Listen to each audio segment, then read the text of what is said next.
Some of that old sacred music is splendid. Mercadanti, 7 last words. Mozart's 12th Mass.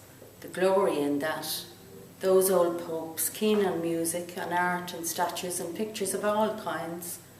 Palestrina, for example, too. They had a gay old time while it lasted. Healthy too, chanting, regular hours, then brew liqueurs.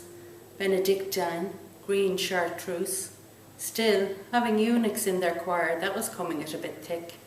What kind of voice is it? Must be curious to hear after their own strong basses. Connoisseurs, suppose they wouldn't feel anything after. Kind of a placid. No worry, fall into flesh, don't they? Gluttons, tall, long legs, who knows? Eunuch, one way out of it. He saw the priest bend down and kiss the altar and then face about and bless all of the people. All crossed themselves and stood up. Mr. Bloom glanced about him and then stood up, looking over the risen hats. Stand up at the gospel, of course. Then all settled down on their knees again and he sat back quietly in his bench. The priest came down from the altar, holding the thing out from him, and he and the Mass boy answered each other in Latin. Then the priest knelt down and began to read off a card. O God, our refuge and our strength. Mr. Bloom put his face forward to catch the words. English, throw them the bone. I remember slightly. How long since your last Mass? Gloria, an Immaculate Virgin, Joseph her spouse, Peter and Paul. More interesting if you understood what it was all about. Wonderful organisation, certainly. Goes like clockwork. Confession? Everyone wants to. Then I will tell you all. Penance, punish me please. Great weapon in their hands. More than doctor or solicitor. Women dying too.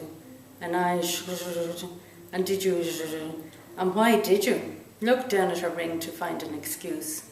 Whispering gallery. Walls have ears. Husbands learn to his surprise. God's little joke. Then out she comes, repentant, skin deep. Lovely shame. Pray at the altar. Hail Mary and Holy Mary. Flowers, incense, candles melting. Hide her blushes. Salvation Army, blatant imitation. Reformed prostitute will address the meeting. How I found the Lord. Square-headed chaps those must be in Rome. They work the whole show. And don't they rake in the money too? Bequests also, to the PP for the time being in its absolute discretion.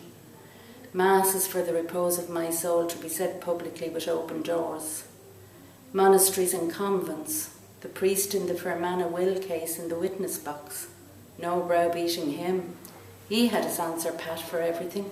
Liberty and exaltation of our Holy Mother the Church, the doctors of the Church, they mapped out the whole theology of it. The priest prayed. Blessed Michael, Archangel, defend us in the hour of conflict, be our safeguard against the wickedness and snares of the devil. May God restrain him, we humbly pray. And do thou, O Prince of the heavenly host, by the power of God, thrust Satan down to hell, and with him those other wicked spirits who wander through the world for the ruin of souls.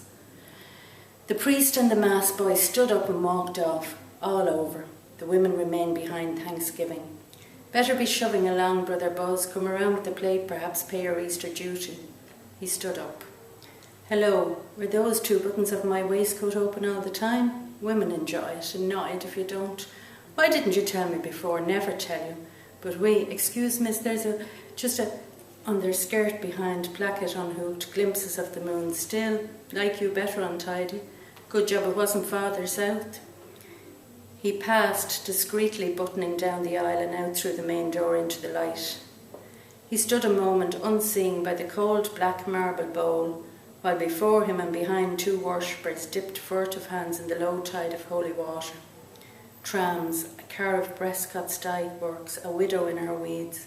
Notice because I'm in mourning myself. He covered himself. How goes the time? 1:15. Time enough yet. Better get that lotion made up. Where is his? Ah, yes, the last time Sweeney's in Lincoln Place. Chemists rarely move. They're green and gold, beacon jars too heavy to stir. Hamilton Long's founded in the year of the flood. Huguenot churchyard near there. Visit some day. He walked southward along Westland Row, but the recipe is in the other trousers. Oh, and I forgot that latchkey too. Bore this funeral affair. Oh, well, poor fellow, it's not his fault. When was it I got it made up last? Wait, I changed a sovereign, I remember. First of the month it must have been, or the second.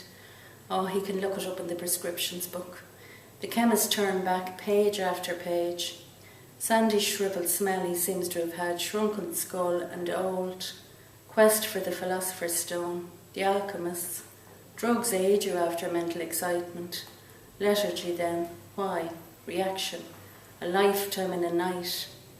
Gradually change your character, living all the day among herbs, ointments, disinfectants, all his alabaster lily pots, mortar and pestle, act, dist, fall, lar, te virit, smell almost cure you like the dentist's doorbell. Dr. Whack, he ought to physic himself a bit. Electuary or emulsion. The first fellow that picked an herb to cure himself had a bit of pluck. Simples, want to be careful. Enough stuff here to chloroform you. Test, turns blue, litmus paper red, chloroform. Overdose of laudanum, sleeping drops, love filters. Paregoric poppy syrup, bad for cough. Clogs the pores or the phlegms. Poison's the only cures. Remedy where you least expect it. Clever of nature. About a fortnight ago, sir. Yes, Mr. Bloom said. He waited by the counter, inhaling the keen reek of drugs, the dusty, dry smell of sponges and loofahs. Lot of time taken up telling your aches and pains. Sweet almond oil and tincture of benzoin, Mr. Bloom said, and then orange flower water. It certainly did make her skin so delicate, white like wax, and white wax also, he said.